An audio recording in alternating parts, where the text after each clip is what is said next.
Party people, what up? What up, though? What's going on, everybody, man? It's Aaron Duncan here. It is Thursday, man. This is a necessary bluntness sports talk, bringing you recap and analysis of your team, my team, our team. Love them or hate them.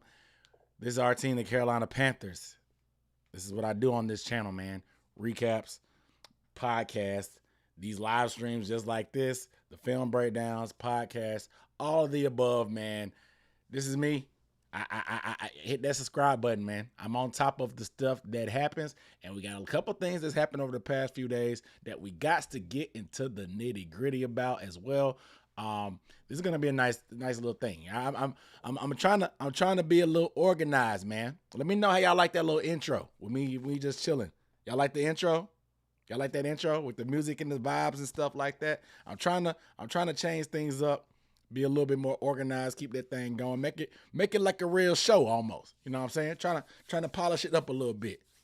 Get back to my midweek live streams, you know what I'm saying? So let me know how y'all feel about that intro, but I worked on that today.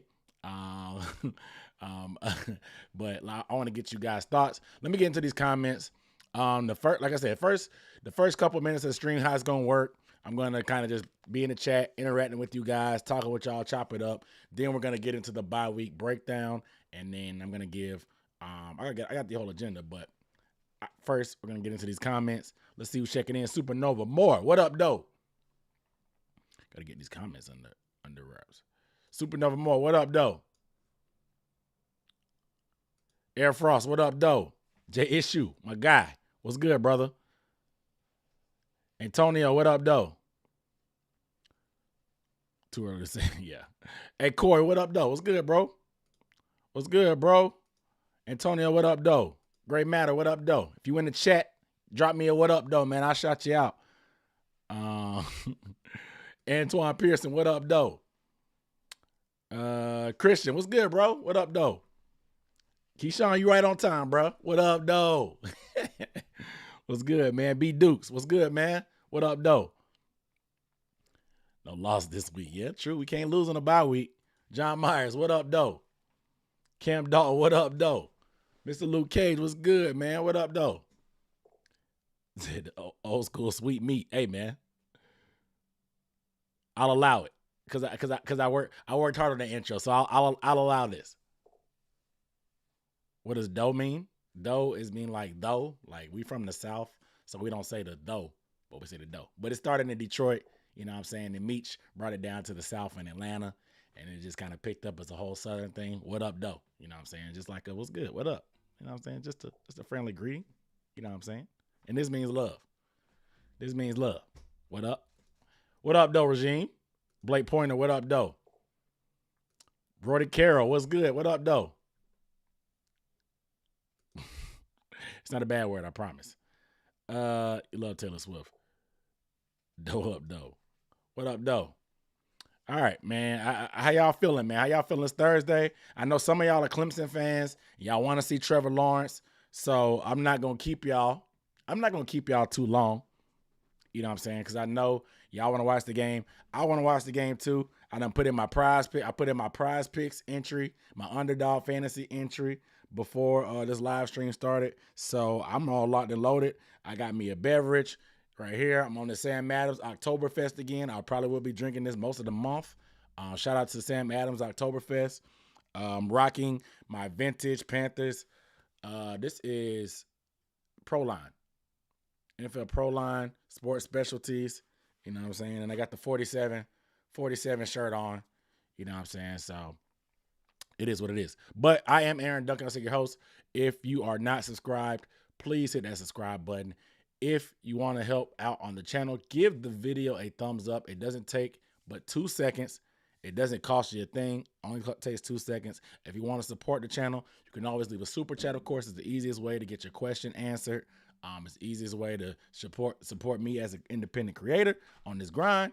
If you don't trust YouTube or you Google, you can use Cash App or Venmo down below at Dunk On Demand. I really appreciate you guys rocking with your boy. It's Justin 23. What up, though? J Rock, what's good, man? What up, though? All right. Did you try to say manager? Did you try Sam Adams pumpkin? I had it. I had it. It wasn't all that. You say must not know we in the South. Everything is Ebonics. I had to break it down a little bit. I didn't know how. I didn't know. I didn't know how to. I didn't know how to break it down. You know what I'm saying? But it is what it is. But I appreciate you guys giving the video a thumbs up in advance because we got a couple things to talk about, man. So let's get to this agenda real quick. So rundown real quick of just tonight. News and updates. I got bye-week grades. I'm going position by position group. And I will be saying who's been the biggest surprise. I'll give a letter grade, but I also say who's been the biggest surprise and who's been the biggest letdown, just to go through pretty much the whole group, including the coaching staff. I will be covering the coaching staff as well as we navigate through this. You live in Buffalo. Okay. That makes sense. But I will be covering the coaches as well. And then I'll have a couple of post-buy predictions. Nothing crazy. I'm not going to give you any hot takes. I'm not going to sell you no dreams. I'm not going to sell you any snake oil. I'm not here to tell you how you should feel. But I do have a couple predictions for I do have predictions for the rest of the season. Said drop the underdog picks. Let me see what I can do. Let me see. Oof.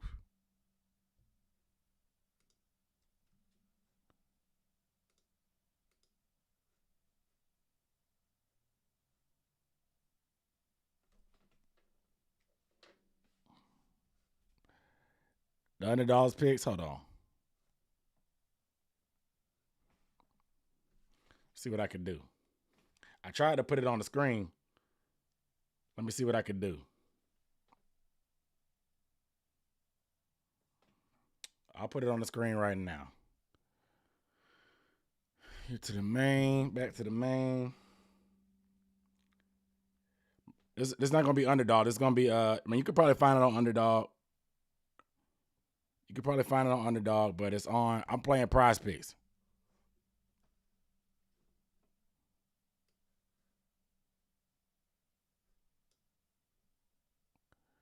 Here's my Prize Picks for tonight.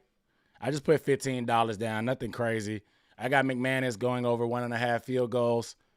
I think Trevor Lawrence, they'll be able to move the ball, but I think the Saints defense will hold tight in the red zone.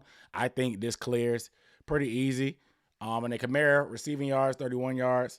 Derek Carr, he's been quick trigger to running backs lately. He's been going through his progressions too fast, and he's been checking it down a lot. So I have Alvin Kamara going over 31 receiving yards. That's it. That's the Prize Picks for today. I don't have no code, but Underdog is still the sponsor. But I like Prize Picks sometimes. Let's get into it, man. But like I said, news and updates. So let's talk about it.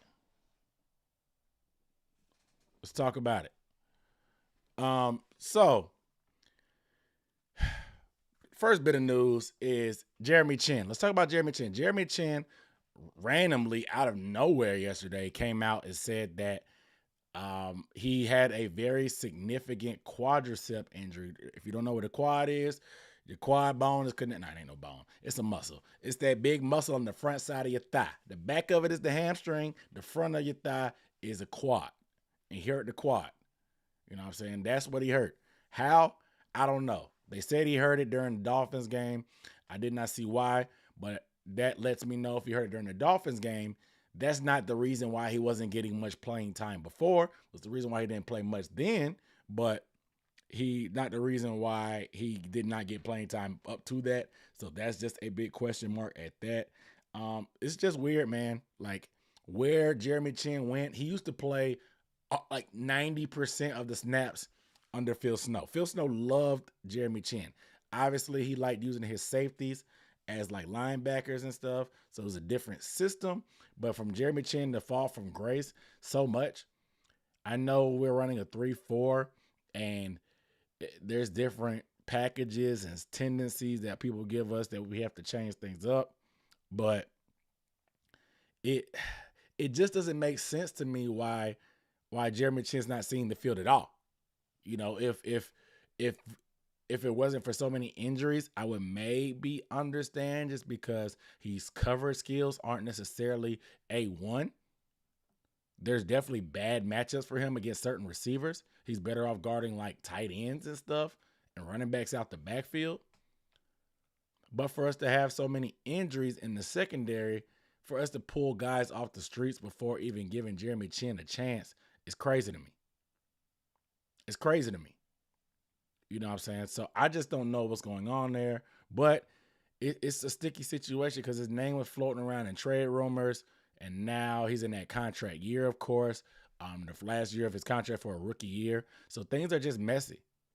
And he's personally one of my favorite players. So it pains me to see it happen like this. Because I think he will go to another team and probably thrive.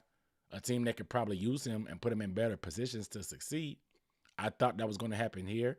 Jerry Rivera was very complimentary of Jeremy Chinn leading up to the season.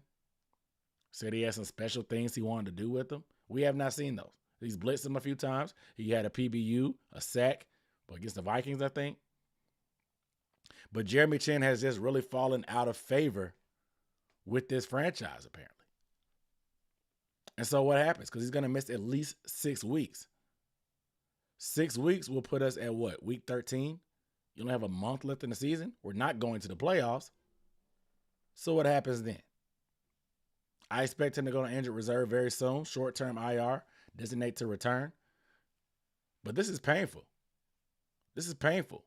We're being decimated by injuries defensively. Like, it's really unprecedented. Von Bell, Xavier Woods, J.C. Horn, Dante Jackson was in and out. Jeremy Chinn now with the injury. That's literally everybody has taken a lick. Everybody has taken a lick. It's really tough in this secondary. And like I said, that's just a secondary. Not to mention Shaq breaking his leg, and it's just tough, man. Like for a team that struggles, it's been struggles with depth.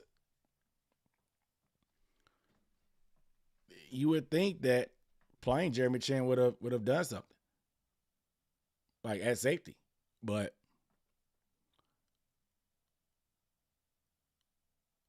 it's a difficult situation to really navigate. But like I said, final year of his rookie deal. It's a 2nd-round pick. Granted, it's the prior regime, so they don't have any obligation or allegiance to him, but it's still tough to see. We will monitor and see what happens. Next up, today's news. Breaking news. Terrace Marshall Jr. has been granted permission to seek a trade. This is very random. Like, these news headlines and stuff come out very random. Like, the Jeremy Chinn thing kind of came out of nowhere. And then TMJ, it came out of nowhere as well. Now, you could probably see the writing was on the wall. TMJ was not playing a lot. And this is very surprising to me because we talked about it before. I talked about Frank Reich's press conference because the Vikings game, Terrace Marshall Jr. led the team in targets and receptions. Both. And Frank Reich in his press conference said that he didn't know what happened. He didn't know why Terrace didn't play. Said that it was on him. He fell on the sword, of course, like he always does, but he didn't know why Terrace didn't play. He said that he talked to Terrace during the week, also talked during the coaches, that they knew that Mingo would be coming back, but although Mingo was coming back, they didn't want Terrace Marshall Jr. to fall out of the rotation. But that's exactly what happened. So it seems like what was being communicated did not happen on the field, and here you have it, that Terrace Marshall Jr. has been granted permission to seek a trade. Now, the caveat on that was that the Panthers said that if they can't find a trade, they'd be happy to welcome him back. So what does that mean? Because for a guy to be leading your team in targets and receptions and not play the very next week, I can understand where he's coming from. This is also a guy who's been on the short end of the stick of the rotation since he's been drafted. Yes, he had some injuries, but Matt Rule brought him in, and he wasn't really getting a lot of PT. We don't know why. We know Matt Rule has been notorious for having guys in the doghouse. The whole Denzel Perryman thing, the Jermaine Carter thing with Matt Rule, where he didn't play Jermaine Carter because they had some kind of undisclosed beef. But Terrace didn't see the field then. Then once Rule got fired, Steve Wilks put him in after they traded Chosen Anderson, and this guy went off. He led the league in yards per reception for the stretch that he played down the back end. Double-digit contested catches down the field, going up the 50-50 ball. This guy showed some promise. We really thought he was going to turn the corner coming into year 3, even with the coaching change. But why is Steve Wilks able to get so much out of him? But now we are having him on the trading block because he doesn't play. And it's not like we just have a stacked wide receiver room. So you may say that's an indictment on him. Like, we don't have great receivers, so why can't Terrace play? You tell me. Because Jonathan Mingo, I'm excited about his future, but he's definitely not there yet. He's definitely not as polished as he should be at this point. And I'll talk about that a little bit later. But there's no reason why Terrace should not find a way to get into the rotation at some point. Shout out to my guy, Dame, Draft Master. He said that he thought that Terrace Marshall Jr. was a Joe Brady pick, a Joe Brady luxury pick for his offense.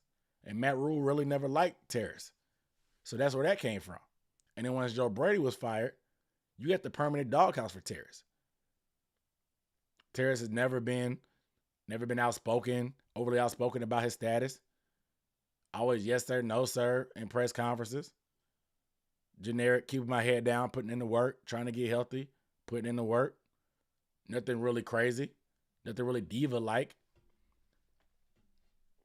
But now, I'm sure he was bothered by the coaches telling him something, but reneging on it. I don't blame him. I don't blame him. And the fact that they said they want to welcome him back, that tells me one thing. That tells me that the Carolina Panthers do not want to actually trade Terrace Marshall Jr., but they don't blame him either for feeling the way he feels, because they know he's gotten the short end of the stick in terms of reps. Because if somebody, they gave him permission. He didn't demand the trade. He wanted to find other options. And the change of scenery, I think, could be good for him. This guy, he has some injuries coming out, so that's probably the reason why he slipped out of the first round. But obviously, he was in a historic LSU offense that won the national championship with Burrow, Chase, Jefferson, Edwards-Helaire.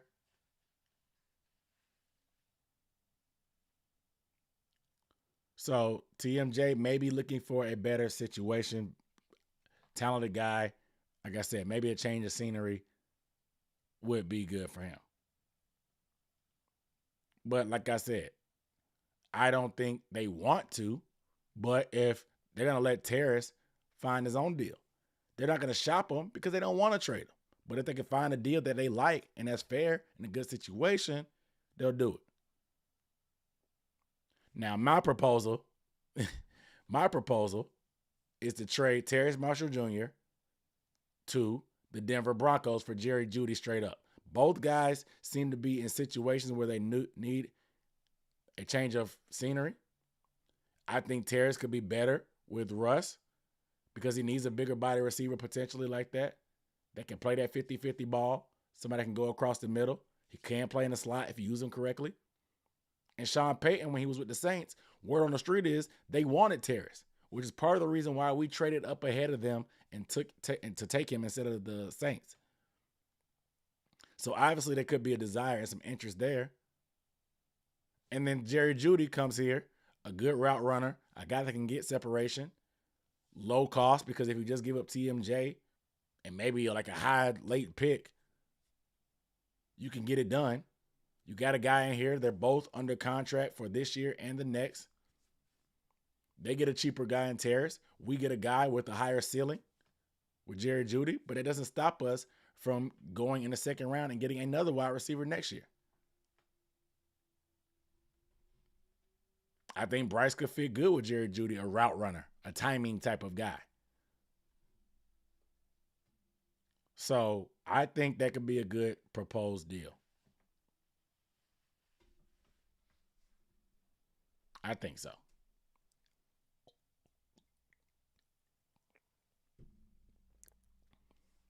But let's keep it moving. Um, let's keep it moving. Like I said, if you missed the earlier part, the rundown, bye week grades are coming now. Bye week grades. So, first, let's start on offense for the bye week grades. Quarterback position. The quarterback position, I will be giving a C minus. A C minus. We did see some decent play from Andy Dalton for a stretch, and there has been steady progression from Bryce. I know a lot of us expected Bryce to hit the ground running, but there's a learning curve in the NFL. There is. Nobody's going to come into the league and walk on water from the jump. Nobody.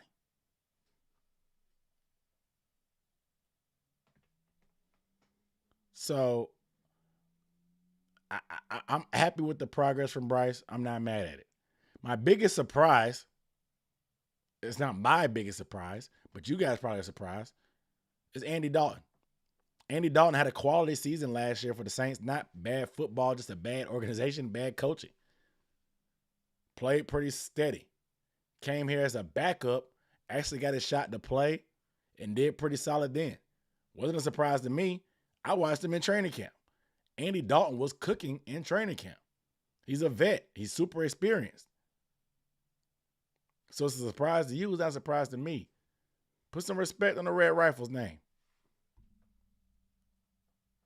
Put some respect on the Red Rifles name.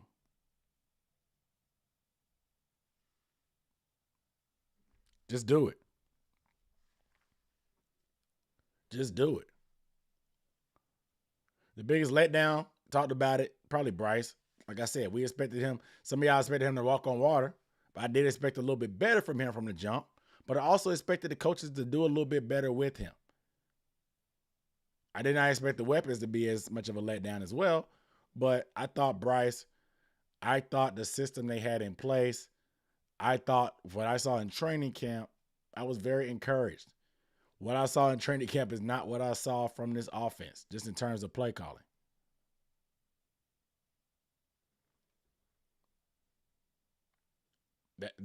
That's it's different. It's just different. But I I don't know. I think he'll. Like I said, I expect improvement. New play caller. I expect way better. Now I expect it's going to take a little bit for Thomas Brown to get into a rhythm, but I am encouraged, and I feel good about the upside of the rest of the season for Bryce. Like I said, this is a good checkpoint. Couple weeks to get ingratiated with Thomas Brown. Thomas Brown clearly wanted Bryce Young. Bryce was his guy coming out of the draft.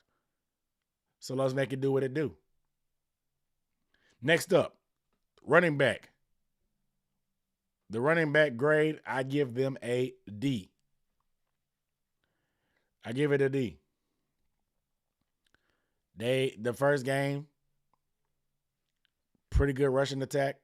Miami game, the last game before the bye, pretty good rushing attack. Outside of that, it's been very ineffective. The biggest surprise is probably Raheem Blackshear, to the point that he hasn't got any playing time. And I understood they wanted to use Laviska Shenault, but Raheem Blackshear has some juice. He's young. He's a little bit smaller, but he's hungry. I expect him to get a little bit more playing time now that Laviska is hurt, unfortunately, and Miles is still beat up. So I expect him to be active a lot more.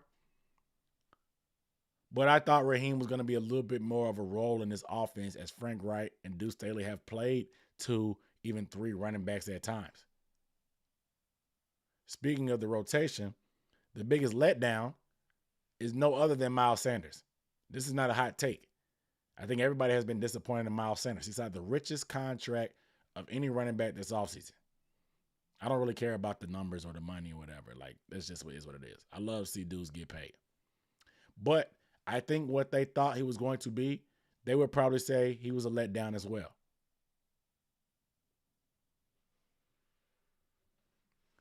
They would probably say it's a letdown as well.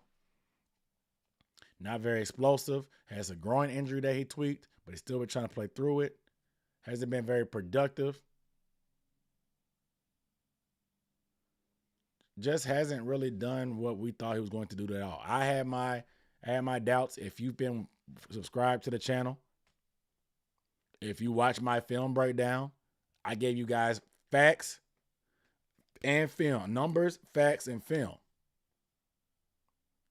Numbers, facts, and film. To support that, I had some questions about Miles Sanders. You would not be that surprised if you paid attention to the film breakdowns. I actually surprised myself how right I am sometimes. Not to toot my own horn, but toot, beat. But if you watch the film breakdown, I told you guys, it will be an adjustment for him to go from the Eagles' ideal situation to the Panthers. But here we are. But the running back group gets a D. Wide receiver and tight end, I am giving a C-. And this may seem very generous. And it probably is too high. But this is driven by my biggest surprise, which is Adam Thielen. And I am an Adam Thielen stan. Adam Thielen he's exceeded far and beyond my expectations. And I love Thielen. I did not know what to expect. I did not expect him to be wide receiver 1. But here we are in 2023. Moving to the slot was the best thing that could have done for his career. As much flack that we give the front office, bringing Thielen in with the vision of playing him in the slot has paid off tremendously. It's just unfortunately they didn't do anything else for the wide receiver position to have anybody else dependable. But Thielen is on pace for over 1,000 yards easily. And we're only paying him like $11 million.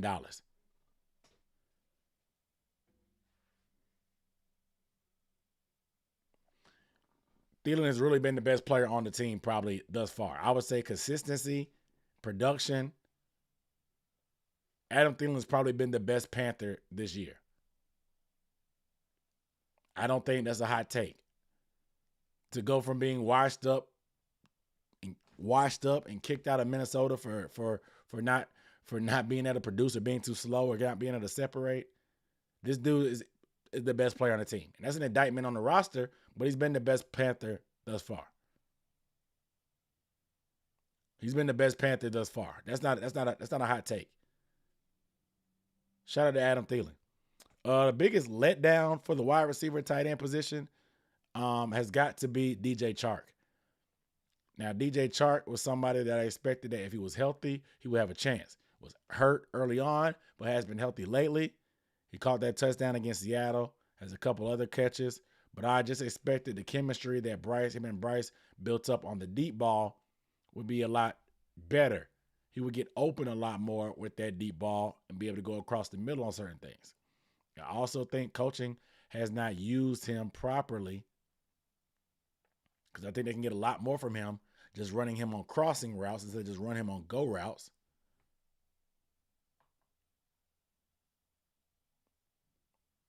But DJ Chark has been a letdown. I thought after that first week of camp, I thought he was going to be wide receiver 1. But it seemed like once we started doing the starters on the starters, he started to track off after that. He didn't get as many highlights in training camp as before. Got hurt, but didn't really do a ton in preseason.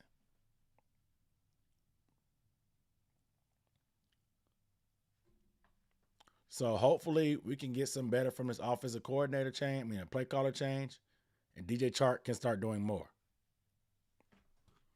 I got to change glasses. These give me a headache.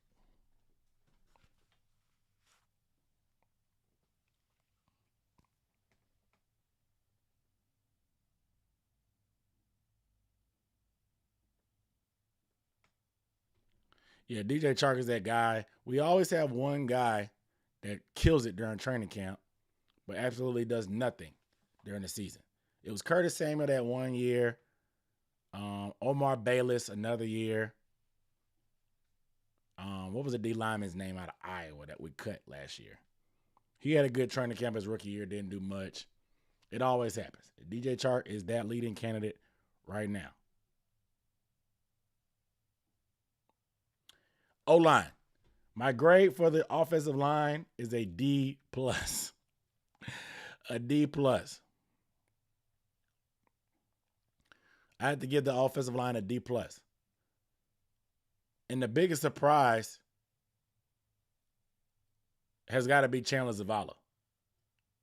And I'm surprised there because I think a lot of people were preying on Brady Christensen's downfall and hoping that Zavala was drafted in order to take his spot. Brady Christensen got hurt in week 1, unfortunately. But Chandler Zavala consistently rated as the worst guard in football this year by most advanced metrics. Giving up pressure after pressure after pressure on the interior.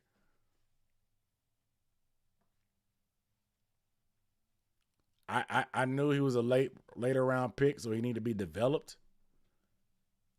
But this man is going to need a lot more marinating and seasoning before he's ready to go into the oven and start playing and cooking. I'm just surprised. I didn't think he was that far off. But the interior of the offensive line has been a big letdown this year. This is why they got a D+. But the biggest letdown is probably Ike Ekwonu.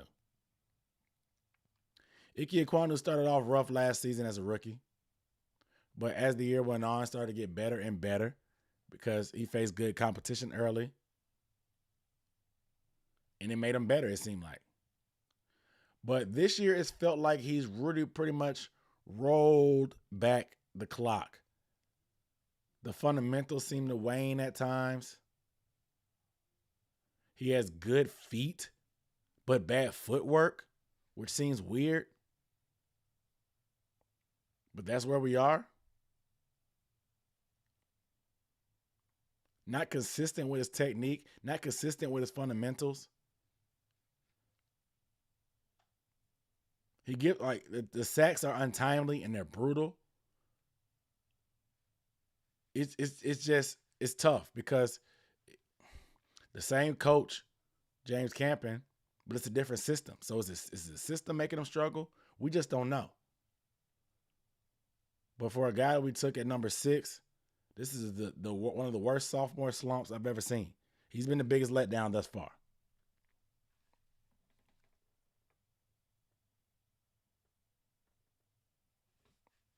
But let's flip over to defense.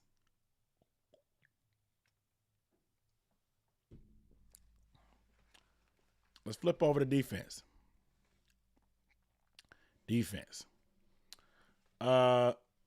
Secondary. Secondary, I will give the secondary a C-.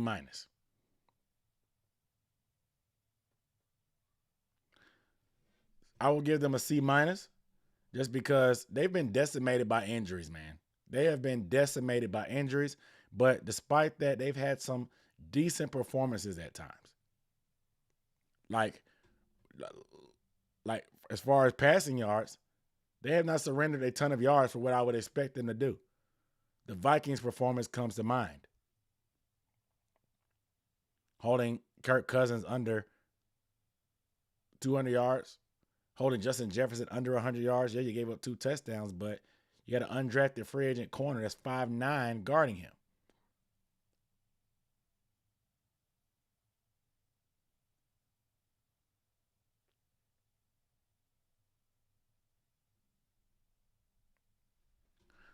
So I give them a C- just because they've overachieved for what I expected. Once JC got hurt and Dante got hurt, I pretty much mailed it in. But they've had some solid performances at times. which is more than I expected. I didn't expect anything, to be honest.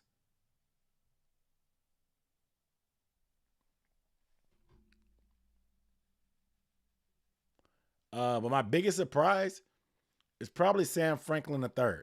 Sam Franklin III has filled in for Xavier Woods for a couple games after that injury, and he's actually played decent. He gave up that PI against Minnesota, but made up for it with the pick six. Very active with tackles, playing the run. He's a little bit light in the pants. We knew what he could bring to the table with special teams, but he's had to retire from those duties in order to play defense. But he's actually been fairly solid at safety. This is a rule guy. At that. So Sam Franklin stepping in as a starter, former undrafted free agent. He's balled out. He's done what he's supposed to do, man. I can't really complain. I can't complain about Sam Franklin. Part of the reason why I gave this secondary a C-, because guys like him have stepped up. Guys like him have stepped up. So he was a big surprise to me, being able to get this much playing time and play as solid as he's been. The biggest letdown for me has to be Jeremy Chinn. And it pains me to do this because Jeremy Chinn, as like I said before, is one of my favorite players on the team. But he's just fallen by the wayside. He's been forgotten like coins behind a couch cushion. He was going from playing 90% plus snaps under the prior regime as a versatile chess piece, secondary, putting him in the box, rushing the passer, playing in space, to now he's a big nickel that they were talking about using him everywhere, but they haven't. They haven't. And with the injury coming up, it's pretty much all sealed his fate and his future for this team, in my opinion. If Jerry Vera is going to remain the D coordinator, I don't think there's a role for Jeremy Chinn on this team going forward. My thought process was that he was going to get an offer regardless. It may just not be great. But at this point, it may be Jover. It just might be Jover for him. For real. And it pains me. Like I said, he's my favorite player. One of my favorite players on this team. But like I said, it's over. It just might be over. And this is sad to say because, like I said, Phil Snow, Matt Rule knew what to do with him. He was a second-round pick. They went and got him. You can say what you want about his coverage skills. Somebody will find out. Somebody will use him properly. And it'll be another case of the Panthers, of us Panthers fans being like, dang, why do we let so-and-so walk? The same way we are with Christian McCaffrey, DJ Moore, Hassan Reddick, James Bradbury. Am I missing anybody? Denzel Perriman. Am I missing anybody? The classic case of the Panthers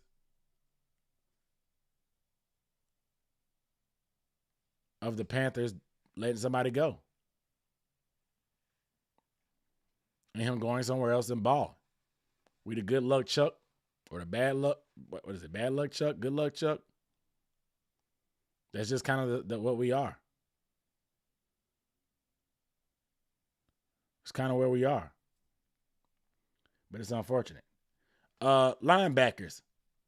I'm giving the linebackers a D+. The grade is a D+ for the linebackers. And with Shaq's injury, it's been tough, man. Luvu, he has a role, but now he has to play a little bit more into a just strictly linebacker role, which takes away from his greatest strength as rushing the passer from the edge at times, from the middle. He's still blitzing, but he has to play more of that off-ball linebacker role, which is not his specialty. He needs to be closer to the line of scrimmage. He needs to be able to shoot gaps. He needs to be able to play aggressively. But The injuries have really forced our hand defensively to do certain things that I think a lot of players aren't comfortable with. And we're not playing to their strengths anymore. Injuries do it. Injuries will do that. But my biggest surprise is probably Chandler Wooten. I'm so shocked that Chandler Wooten is actually getting playing time over Camus at times. He played a lot during the Minnesota game. He was getting washed by their offensive line. He was getting washed. So I was really shocked Camus didn't play a lot more, but he seemed like Camus played a lot more last game.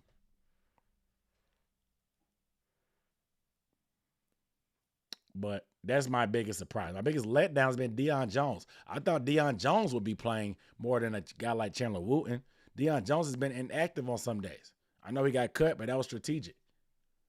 But I feel like with Shaq going out, I thought he would be that next man up. Him and Camus rotating. That way, Louisville could still play closer to the ball, rush the passer a lot more.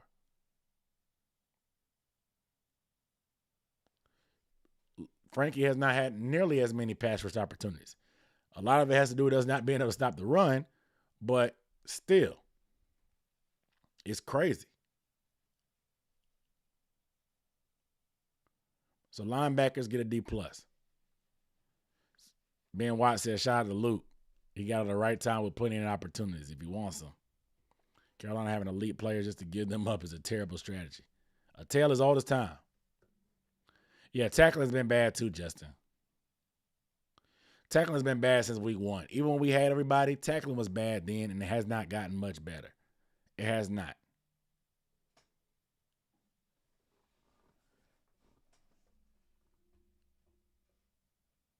It has not.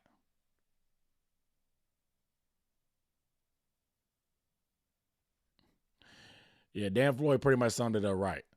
Said Chinn's lack of defined position makes him traceable. We won't miss him, but we're probably going to go on and be an all-pro linebacker, all-American linebacker. There's going to be somebody. There's going to be somebody that's going to make him. Is going to use him properly.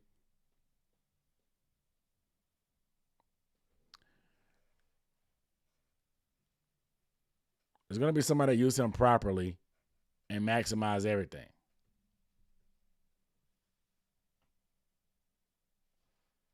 So then they go back to basics on tackling, wrapping up the ball carrier, not just throwing shoulders.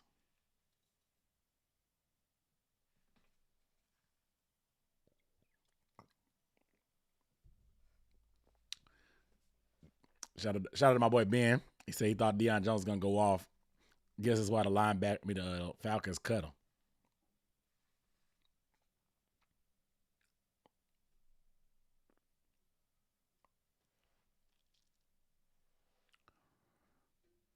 I mean, you said we should have not traded CMC. Oh yeah, CMC has been the best offensive player in the league for a minute. All right. Yeah. I mean, Avero said he was going to use Chinn. That's the confusing part. He did say he was going to use him. That's the confusing part. They made us feel like they had all these special plans and stuff like that because I think Avero's defense is very safety dependent. I think they depend on the safeties to stop the run. But we've had to use the safeties to be help in the passing game because our corners, which is why they play a lot more softer coverage, which is why the pass defense has been better and the run game has hurt.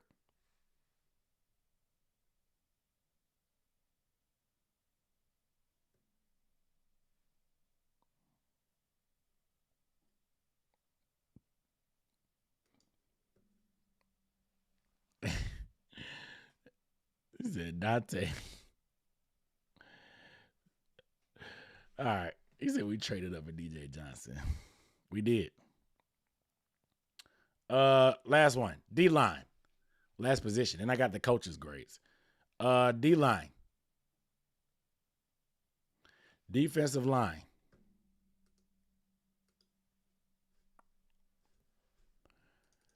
I gotta get a D-line. I'm gonna get a D-line C minus. And that includes Brian Burns.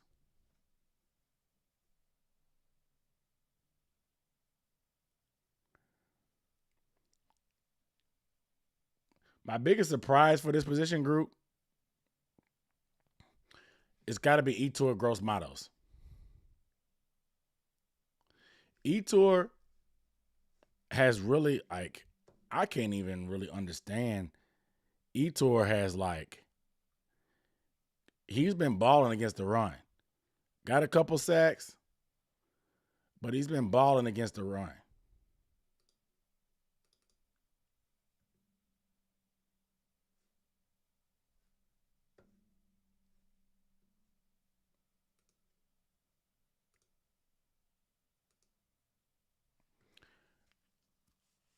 He's been balling against the run. He's been strong at the point of attack. He put out earlier that he pays attention to the internet. He heard the slander. He heard people talking about him.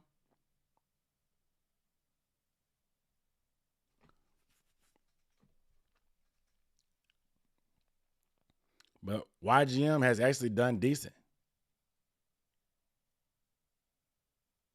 He's actually done decent. My biggest letdown has got to be Justin Houston. Now, Justin Houston, this is not all his fault because he did not come here to play the run. Justin Houston did not sign with us to play the run. He came here to rush the passer. He came to rush the passer, and we have not been able to stop the run, so there hasn't been a ton of instances to rush the passer, which is why he hasn't gotten much. But regardless, he's been a letdown.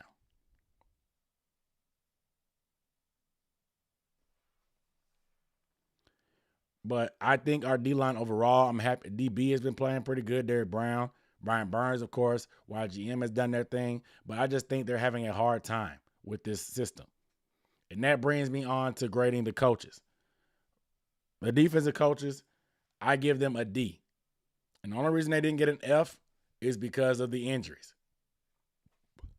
The only reason they don't get an F is because of the injuries. J.C. Horn, Shaq Thompson, Von Bell, Dante Jackson, Xavier Woods.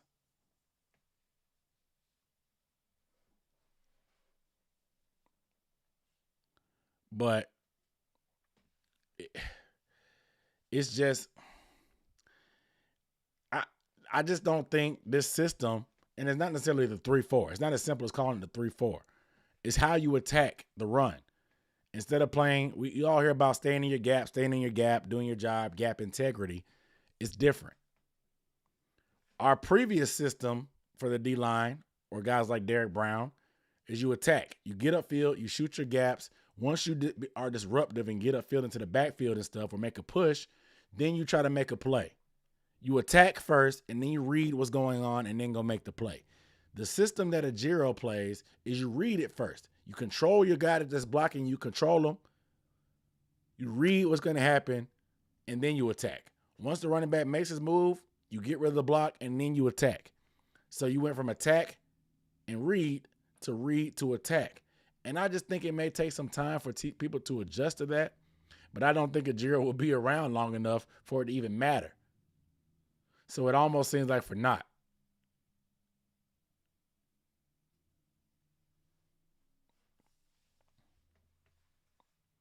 But I'll definitely say the coaching has been a D just because of whatever. But they just can't seem to figure out how to stop the run. And that's what's been killing us. And I understand a lot of it, especially the Vikings game, we've been playing certain coverages so soft that we give up the run in order to prevent the big play in the pass. But even when we were fully healthy, we still couldn't stop the run. But I'll give them a D, maybe a D plus defense. Offense. I got to get an offense an F. The offense has been an F thus far. No identity, no consistency, stale game planning. lack of preparation because of mental errors, lack of adjustments at times, lack of having stuff available for audibles. It's just been an F. We have struggled to run the ball consistently. We struggle to protect the passer. We struggle to get open. We struggle to connect in the passing game from the quarterback position. There's really nothing we can hang our hat on offensively at this point. Not playing proper guys, letting Miles Sanders just run amok. Not giving LaVisca enough touches. There's no rhyme or reason to certain plays that get called at times.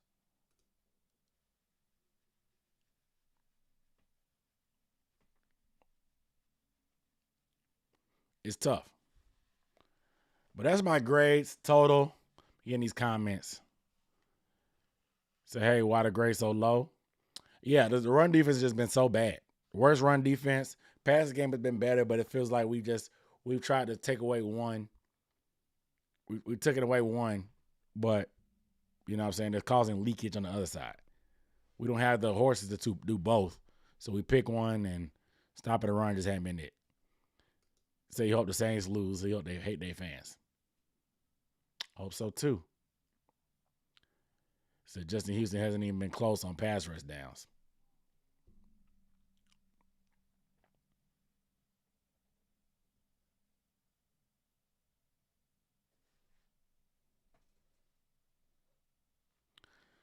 Said leader NFC South at points scored. Well, the Bucs have played one less game, and we also have 2 defensive touchdowns.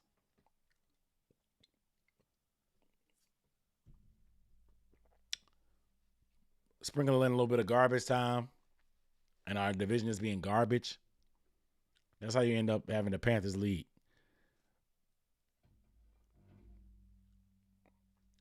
Sag Loke, what up, though?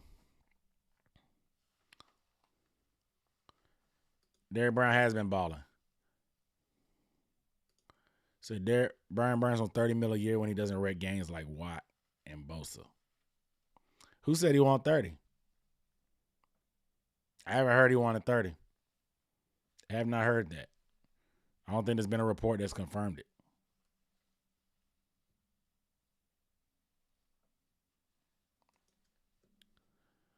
Thoughts on getting Leo Collins and moving him to guard? Probably not happening. I don't see us going after any big-time guards. I think they're going to play it out with the guys we got with Corbett coming back. Personally. Shout out to Adam Thielen. Get T. Higgins and ball out. T. Higgins may be too rich. That's why I think Judy is a more realistic possibility. You keep your second-round pick. Go get a receiver out of this loaded receiver class. This receiver class is loaded, guys. This college football receiver class is loaded. Somebody said it earlier, it may be an all-offensive draft for us this time. It should be. We need O-linemen. We need receivers. Get us a little bit of juice at running back in the backfield. All-offensive draft. Tommy Higgs, what up, though? All right, last but not least, my bye week predictions. Nothing specific on this part, but I do expect our offense to improve greatly. I think they finally lean in to Chuba Hubbard as that lead guy, or at least enough to go 50-50 with Miles Sanders. I think Black should get some juice as well. And I think the Bryce continues to progress even despite the bad play calling. But I think him and Thomas Brown, it may not hit the ground running, but I expect them to improve a lot.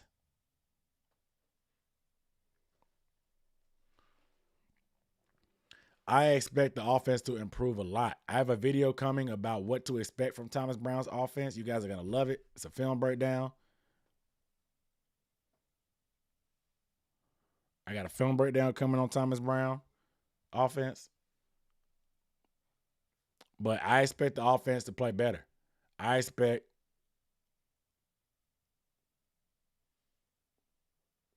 the offense just all around to just improve. Corbett returning, new play calling.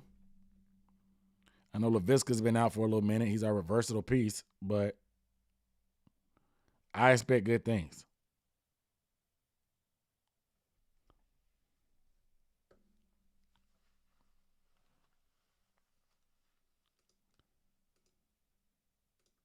So why do we? I may be too pessimistic, but why we expect? Because our interior, he can't be worse than what we have. I think that's the thought process. He may not come in and be the best offensive lineman right away like he was last year. Honestly, the bar is low right now for that anyway. But our interior offensive line has been so bad that Corbett can't be any worse. He can't. And it's going to be an acclimation period. I agree. But he just can't be any worse than what we've had on the interior. He can't. He can't.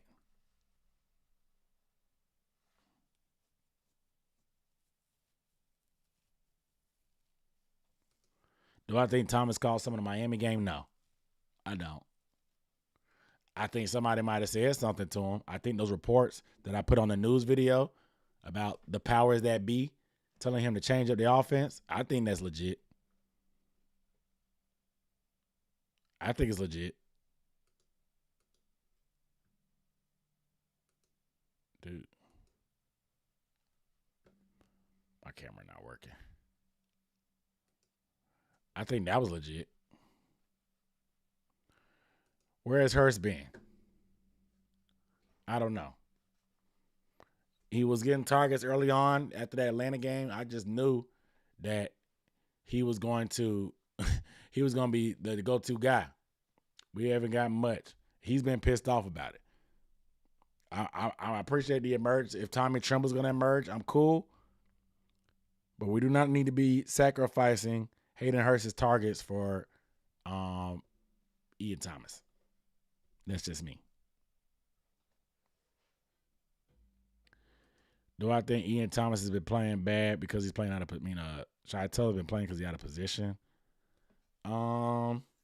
Potentially, but I just think that you guys got to realize that we're not a regular 3-4. We don't have a zero. A zero nose is like lined up, head up to the center.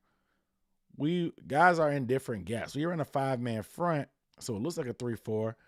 But we don't have that big. It's not the traditional 3-4 like with Vince Wilfork or Haloti Nada or stuff like that. It's not like that type of 3-4. It's the NFL is different now. It's different now. But I think partially that's an issue.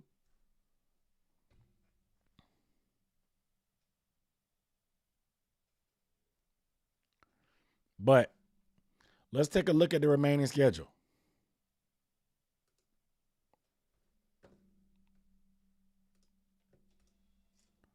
Let's take a look at the remaining schedule.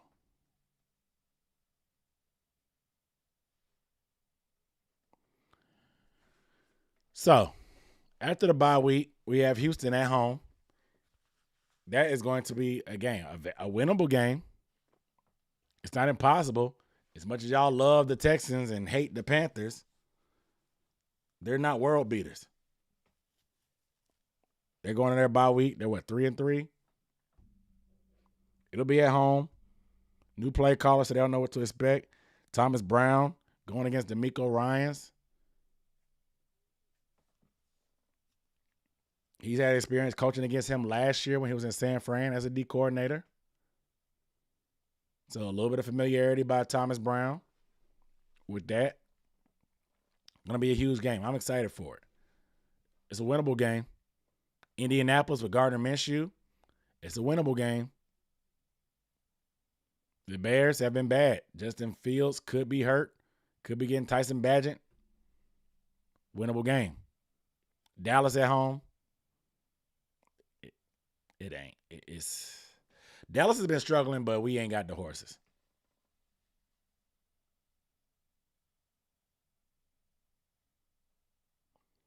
We don't got the horses for Dallas. We just don't have the talent. At Tennessee, who knows where Ryan Tannehill will be? We could be facing Will Levis. By the time we face Tennessee, at Tennessee, it could be Malik Willis. They have a good defense, but their offense is very underwhelming. Winnable game there. At Tampa Bay, I have no idea what Tampa is. They beat up on some garbage teams.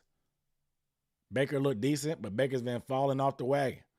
Now they're questioning, where's Baker at? Baker has turned back into the Baker that we know.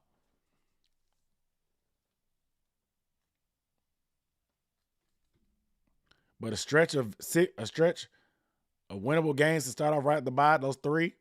The next three, a tough one with Dallas, of course, but Tennessee, winnable. Tampa, I have no idea. At New Orleans, they've been a dumpster fire as well. We saw how close we played them at home, even when we were bad. If I expect us to trend to continue to get better, like I hope so with our offense, that's a winnable game. Atlanta, we know how close that was. We don't know where they'll be at by then, but I think that's a winnable game the way we played them. Green Bay, not world beaters, still trying to find their footing with their first-year starting quarterback. You got some players on defense, so that will be a tough, but it's at home on Christmas Eve. Maybe Santa Claus will give us a gift. At Jacksonville beat up on some bad teams as well. They're 4-2 right now. They've been solid. Playoff team last year. We'll see where they're at by then. I wouldn't call it as winnable as the other one, but you never know. And then Tampa Bay again. Say the same thing. Who knows where they'll be at? So, some winnable games. Definitely some winnable games on the back stretch. We will see. We will see. We will see. But I predict we won't be the worst team in the league. That's my bold prediction. We're not going to have the worst record in the league. I'll say that right now. We will not have the worst team in the league.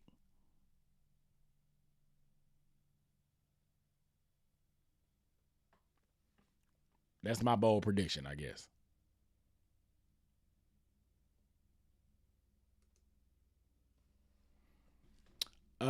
But yeah, better days are ahead, guys. I know I always say that. I'm expecting big things for Thomas Brown. Like I said, my film breakdown for Thomas Brown will be coming out soon, breaking down what to expect, what some things he needs to do, what some things I expect him to do to help improve this offense and help Bryce out, maximize what we have. Talking about is he set up for failure? Who knows? I see us getting better this backstretch. I see a lot more interesting football. Look at the schedule, though. The teams that we played, Atlanta or New Orleans, they'll probably end up going to the playoffs. Somebody from our division has to go.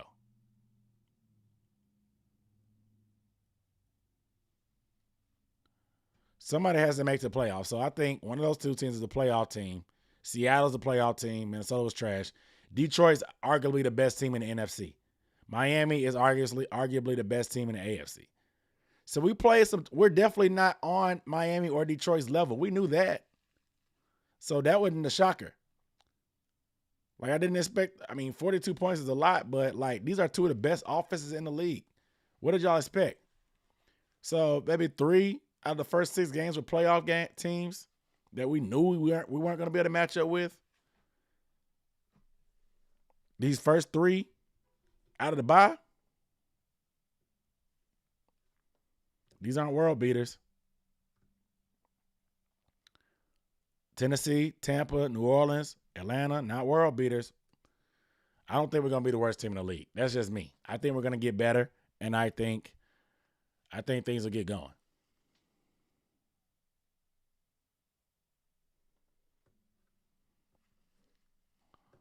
I think things will get going. But let me get off here, man. My head's starting to hurt, and I'm about to watch this game. I'll see you guys. Make sure you guys are subscribed. Give the video a thumbs up. Love y'all.